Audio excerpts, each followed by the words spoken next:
ఈ కన్సల్టింగ్ పరంగా. రైట్ ప్రద్యుమ్న గారు, మళ్ళీ మీ దగ్గరకు వస్తా. ఒకసారి కూనిశెట్టి ప్రసాద్ గారి దగ్గరికి వెళ్ళాం. ప్రసాద్ గారు, సో మీరు ఆల్మోస్ట్ 2.5 డికేట్స్ వెనక వెళ్ళారు. అప్పటి నుంచి మొత్తం పరిణామక్రమం అంతా మీకు తెలుసు. ఆ రోజు క్రీమ్, మీరు వెళ్ళిన సమయంలో క్రీమ్ ఉంది. తర్వాత నెమ్మదిగా డైల్యూట్ అయిపోయి ఇప్పుడు 90% స్క్రాప్ అని ఓపెన్గా మాట్లాడుతున్నారండి హైదరాబాద్లో. నిజమేనా అది? అండ్ ఎలాగ ఇందాక నేను చెప్పినట్టు 9 కన్సల్టెన్సీలు హైదరాబాద్లో త్వరలో మూతపడిపోతున్నాయి.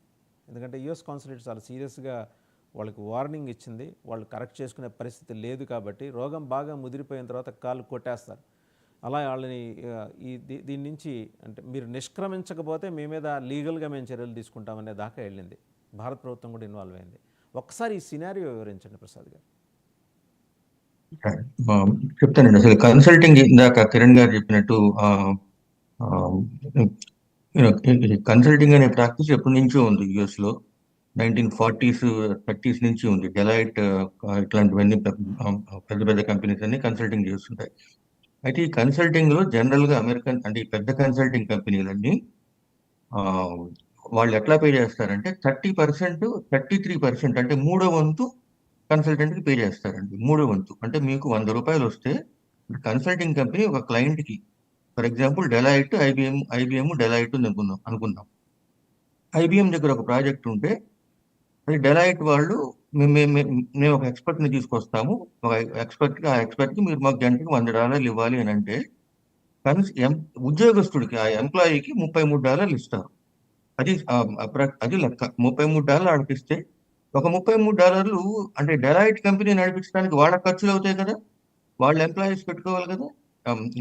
మీరు డెలైట్ కంపెనీ నడపాలంటే వాళ్ళ బిల్డింగ్స్, వాళ్ళ ఇన్ఫ్రాస్ట్రక్చర్, వాళ్ళ ఎంప్లాయీస్, వాళ్ళ జీతాలు, వాళ్ళ సేల్స్ అవన్నీ ఇవ్వాలి. ఇంకొక 33% మరి ప్రాఫిట్ ఉండాలి కదా, ఒక 3/వంతు ప్రాఫిట్ ఉండాలి. ఇప్పుడు డెలైట్ ఆ కంపెనీకి ప్రాఫిట్ రావాలి. సో అలా అంత ఉండేదాన్ని, అంటే ఈ కన్సల్టింగ్ అనేది ఒక 5-స్టార్ బిజినెస్. అది 5-స్టార్ బిజినెస్, ఎక్స్పర్టైజ్ సంబంధించిన బిజినెస్ అది. ఇప్పుడు మీరు డెలైట్ దగ్గరికి ఐబిఎం ఎప్పుడు వెళ్తుందంటే వాళ్ళకి మార్కెట్లో ఎక్కడా దొరకనప్పుడు మాకు ఎక్స్పర్ట్స్ కావాలని చెప్పి వాళ్ళు అలా తెచ్చుకుంటారు. దాన్ని మీరు అన్నట్టు అక్కడి నుంచి ఇవాళ మురుగు కాలువ లెవెల్కి వచ్చేసింది అనమాట. అంటే ఐ మీన్ భాష, సారీ ఫర్ ద లాంగ్వేజ్. ఇవాళ ఎలాంటి పరిస్థితికి వచ్చిందంటే ఈ కన్సల్టింగ్ కంపెనీలు అంటే రూపాయల వచ్చినా సరే చాలా అన్నట్టు, అంటే కొత్త బిచ్చగాళ్ళు. అంటే ఏ ఉద్యోగము అంటే నాకు తెలిసి అమెరికా ఎట్లా కొట్లా H1 మీద వచ్చేసారు. ఏదో సర్టిఫికెట్ ఏదో ఇది చేసి అమెరికాకు వచ్చేసారు. వీళ్ళకి ఒక ముక్క కూడా ప్రోగ్రామింగ్ రాయటం చేతగాని వాళ్ళు కన్సల్టింగ్ కంపెనీ పెట్టుకున్నారు. అంటే వీళ్ళకి ఐటీ ఉద్యోగం ఎవరికైతే రాలేదో అలాంటి వాళ్ళు ఐటీ కంపెనీలు పెట్టుకున్నాడు. నాకు చాలా మంది వ్యక్తిగతంగా తెలుసు. మీరు చాలా సీక్రెట్స్ చెప్పేస్తున్నారు ప్రసాద్ గారు. మీరు చాలా సీక్రెట్స్ చెప్పేస్తున్నారు. అంటే నేను ఇది నిజంగా వాస్తవమే. అంటే చాలా మంది ఈ బిజినెస్ లో డబ్బు సంపాదించిన వాళ్ళు పబ్లిక్ గానే చెప్తుంటారు, అయ్యా నేను డాక్టర్ని కాదు, నేను కాంపౌండర్ లాంటి వాడిని, నేను కాంపౌండర్ని, నాకు డాక్టర్ కాదు, నాకు ఏ టెక్నాలజీ తెలియదు. డాక్టర్ గారి దగ్గరికి రకరకాల హాస్పిటల్లో కాంపౌండర్కి ఎవరు వచ్చినా వాళ్ళని ₹1 ఉంచుకొని నేను వాళ్ళని ప్లేస్ చేయడం, అదే మా పని.